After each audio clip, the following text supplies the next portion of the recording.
Monstrum is a film from 2018, but it was just released on Shudder this year, so I'm counting it as a 2020 film. Now, this is a South Korean film, which I've watched like three on Shudder that were 2020 type releases in like 2 days, back to back to back. And let me tell you, I either loved or really enjoyed all three of them. The first, of course, being Metamorphosis, which I said at the time when I made that video, which was the day before I watched this, that it was probably my favorite horror film of 2020. Then I also watched Warning, Do Not Play, which I will review right after this, which I quite enjoyed a decent amount. I think that even on a second view, I might love it. We'll see. And third, this one, Monstrum, which I could not believe it. I watched Metamorphosis, and I was like, this is my favorite film of 2020 right now, like in the horror genre. Then I watched Monstrum next, and I was like, oh my god, am I like in a mood right now or something? Because I'm now saying this is my favorite fucking film in the horror genre of 2020. Now, this isn't strict horror. Okay, this is more like action fantasy horror. But it's definitely horror. It's a monster movie. Absolutely, no doubt about it. But this might not appeal to a lot of horror, like just like strict horror fans. Now, I will say up front, this is a show that reminds me so much of a Netflix original series, television series from South Korea called Kingdom. Where there are a bunch of Korean soldiers during the 1500s, I want to say, and they're fighting zombies, this and that. It's during this dynasty, and the similarities are very like very close within these. Except for this time, instead of a zombie apocalypse, this is a big old monster creature feature, almost like if the Kingdom and the Host made a baby. This is kind of the movie that it would come out of, which this kind of shit just works for me tremendously. The characters in this are just awesome. I love these kinds of characters. Now, I got in trouble, whatever you want to call that, with some people because I referred to that show as like samurai versus zombies, and they were like, no, they're not samurai. That's offensive. That's a Japanese thing. You're an asshole. Whatever. They're Korean. And I was like, I wasn't trying to say they were samurai. I know that they're not. I was just trying to paint a picture for people so they understand what I'm talking about. A Asian soldier suited in armor with a sword, like they get it. They get the era. But of course everything's offensive to everybody. And when I looked it up, I think it was like Musa was the name of the actual warriors, and this is the Joseon or Joseon or something dynasty. This is the time period in which this is set. The story in this, for me, is just awesome.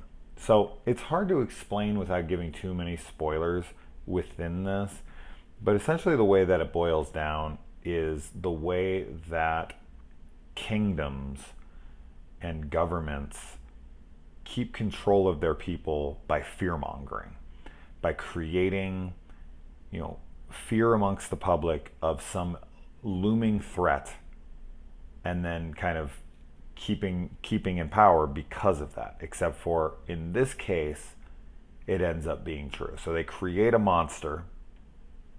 They're lying to everybody about this monster, and there's ways they're going about proving that it's real, even without actually having proof. So everyone just bows to these people as their protectors and whatnot, and they're terrified of this threat out there in the wilderness, which is very relevant to the times that we live in now, with all the fear-mongering that goes on in the news media and whatever keeps everyone in power, right?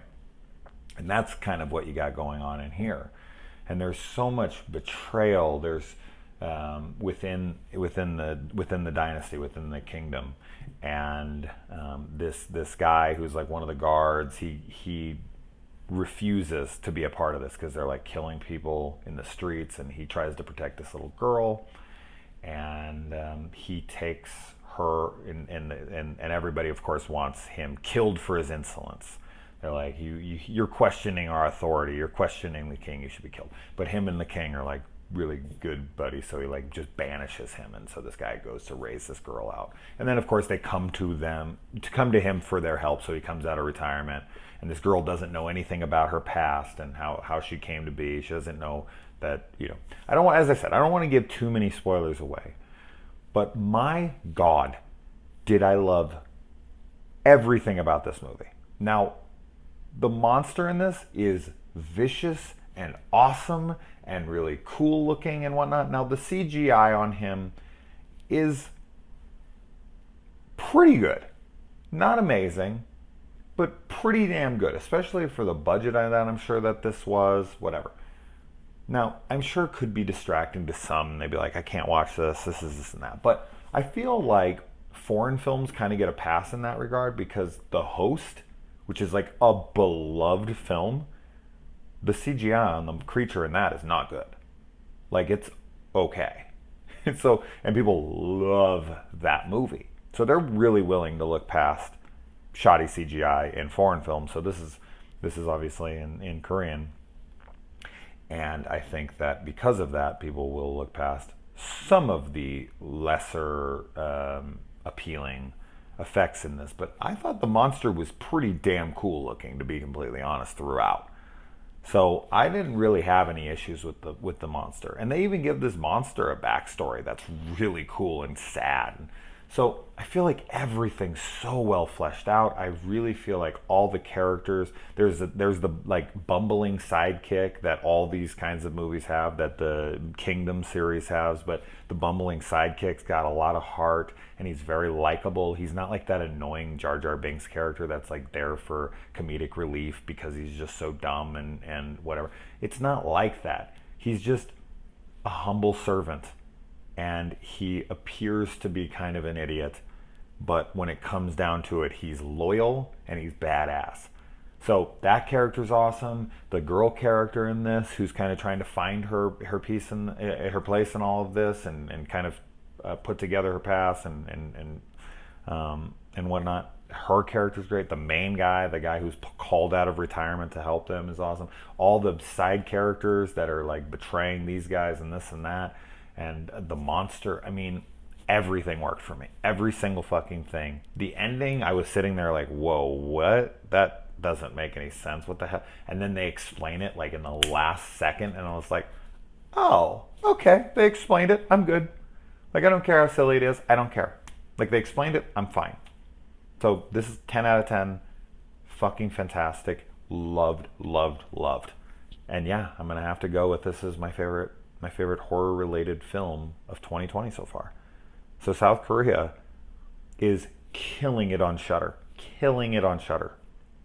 And now I'm going to go talk about the other one that I just watched. So if you're into these kinds of movies, and let's say, so try this one. So try Monstrum. If you like Monstrum and you haven't seen Kingdom, then watch Kingdom. Kingdom's 12 episodes. It might have a third season, we'll see. So 6 episodes per season, and I just think it's phenomenal. I think it's one of the greatest TV shows I've ever watched in my life, and it's very, very similar to Monstrum. So if you're a big fan of Monstrum, you'll more than likely absolutely love Kingdom. So yes, subtitles, whatever. Please don't let that hold you back from watching such a fantastic film. Such a fantastic, overlooked film. And both of these films, Monstrum and freaking Metamorphosis, have like 5s on IMDb. 5s. 5.5 or something for like both of them. Get the fuck out of here. How is that possible? When these are foreign films. Foreign films usually get like a point bump just for being foreign. But these are down in the 5s?